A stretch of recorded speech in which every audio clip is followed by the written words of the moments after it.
Creative diversity. What does that mean exactly?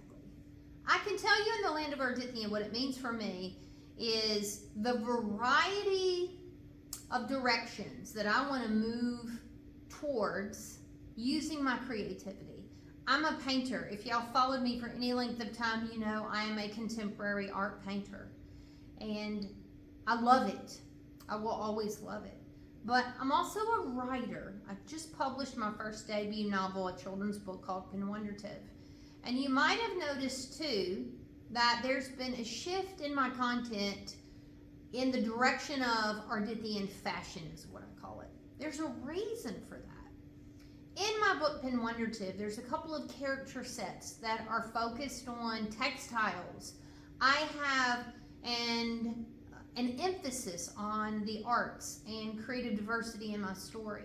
Some of the character sets love dresses. They're called the Dress Ellingtons. Arlen, who's one of the main characters, especially in book 1, she's missing her unique, authentic clothing for a certain reason, and I don't want to give too much away if you haven't read the story.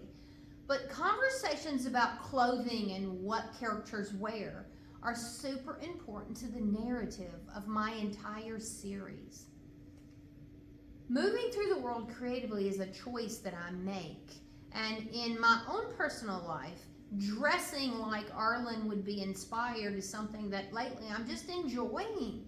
I'm finding a lot of delight in looking at the quirkier way of dressing as if she was here with me. Because honestly, she is. She's my 5-year-old inner child, I would say. I'm not going to quit painting though. I will still be painting. But I absolutely want to inspire and encourage all of you to consider you can be more than a painter, and it's okay. You can expand your creative diversity to love many things, and you can share those many things online with your socials if you choose to. I love writing. I'm going to talk about writing. I love painting. I'm going to show you my paintings. I love dressing fun and funky, and I'm going to be sharing that. I love collecting objects of delight. And then sometimes I love just being quiet and ordinary, or, you know, spending some time out at Dulcinea in the woods and being more peaceful. There's many different directions of creative diversity that I love, and I choose to share content based on the things that I love. It's why they make chocolate and vanilla, strawberry and pistachio, as one of my dearest friends once upon a time used to tell me. We get to choose how we express ourselves in many different ways through how we bake, how we dress, how we write, how we sing, how we dance, how we create. And you get to choose what you curate in your social feed. So if my funky dressing is not your thing, hey, I totally get it. You can unfollow, cheer me on, send me some love. I'd appreciate that. You don't even have to do that. But you can always curate your feed so that you are only exposed to the subjects that you're interested in. It's one of the things I love about socials, is that I get to curate my socials experience online. And just because I'm following you doesn't mean I will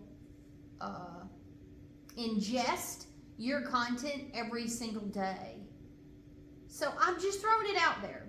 If you're an artist, if you're a human being, you absolutely get to be someone who embraces creative diversity in your socials and your content and how you share and what you share.